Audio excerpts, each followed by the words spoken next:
Fit for the Environment, brought to you by Environment Texas Research and Policy Center. We are still fighting very basic fights in this state, and we need to stop that. In today's episode, we hear from Senator Kirk Watson. In 2006, Kirk Watson was elected to represent the 14th District in the Texas Senate. Previously, he has served as chair of the Air Control Board under Governor Ann Richards and as mayor of Austin from 1997 until 2001. He recently announced that he would seek re-election for the state Senate. We started off by asking Senator Watson what he thought of Governor Perry's record on environmental issues. I think he has a poor record.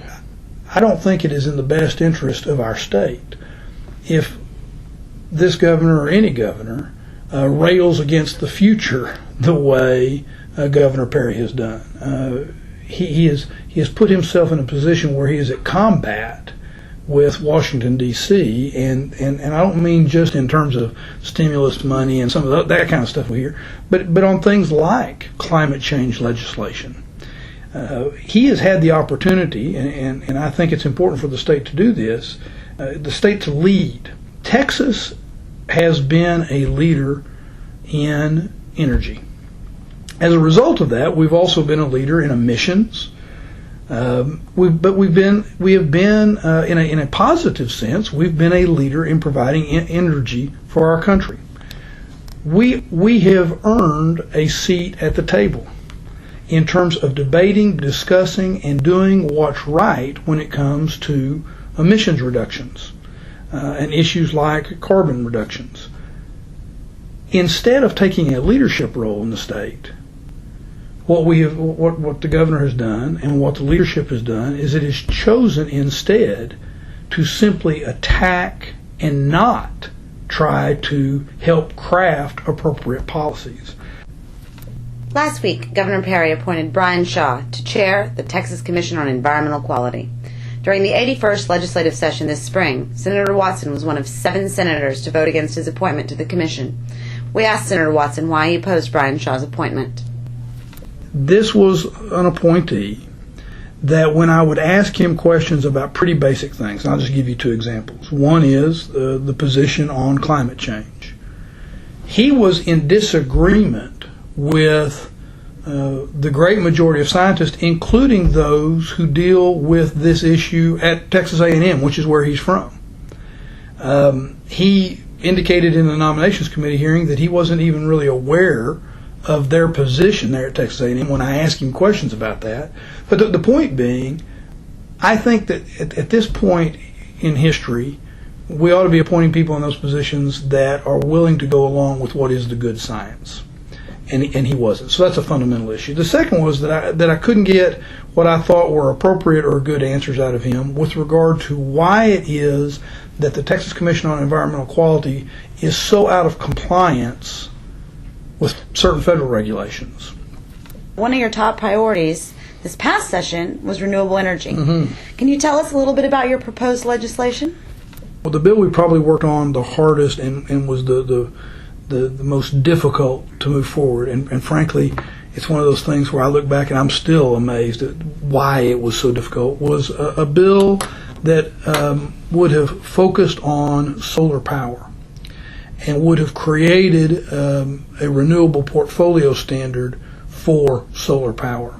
And it would have done it in a way that I think would have helped us, would have allowed us to learn from what we did with wind, where the renewable, there's little question that the existence of the renewable portfolio standard for wind has made Texas a wonderful leader, a national leader, if not an international leader, when it comes to the production of wind energy. But one of the things we missed in that, and this is not a criticism, it's just one of those things that you do something new and then we ought to learn from what we've done, is we didn't get the manufacturing jobs out of it. Well, part of what we did with our renewable portfolio standard bill as it related to solar was it even created special incentives for manufacturing in the state of Texas. I'm a big believer in the creation of incentives. It would have been interesting had we been able to pass that. I worry about where our governor would have been in terms of utilizing his veto pen, but I sure would have liked to have put him in a position where he had to do that. Who did you find was the greatest opposition to this bill? I won't mention any individuals, but I will tell you one of the things that you run across in this building is, for example, Texas Association of Manufacturers. The Texas Association of Manufacturers, no matter how much time I'm willing to spend with them, trying to listen to their issues, trying to listen to their concerns, and truly trying to address them, it doesn't end up getting you anything. Your no regrets bill, you've done something that no man or woman has ever done before, which was to pass a bill with the words global warming in it. Yeah. How'd you do it? Well, it took 2 sessions, so let's start there. And as I've described that bill, you had, in order for this to be the first, we had to craft it in a way where there were no losers. No matter who's right or who's wrong on the science.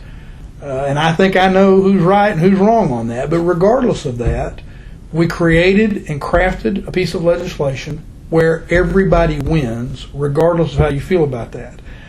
And the last thing I want to ask you is, what do you see as the role of Environment Texas and our members in the legislative process? Without groups like yours, we would have never made it as far as we did on that RPS bill. We almost passed that sucker. As we're sitting here talking, I'm looking at y'all's scorecard, your legislative scorecard for the 2009 session, which, by the way, I'm proud to have a 100% rating on there. But just throw that plug in as we're talking. But this is a prime example of why it's important for a group like yours to exist, and you all in particular, is because when we start looking at the votes on this, some of them most of us would shake our head about why somebody would vote no, but there are people that vote no on some of these targeted votes, these scorecard votes.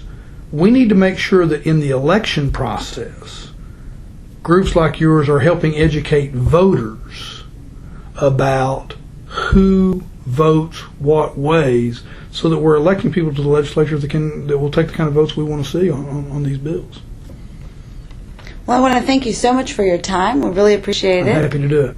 And we really enjoyed talking to you. Me too. Thank you all. A Minute for the Environment is produced by Luke Metzger and McCall Johnson.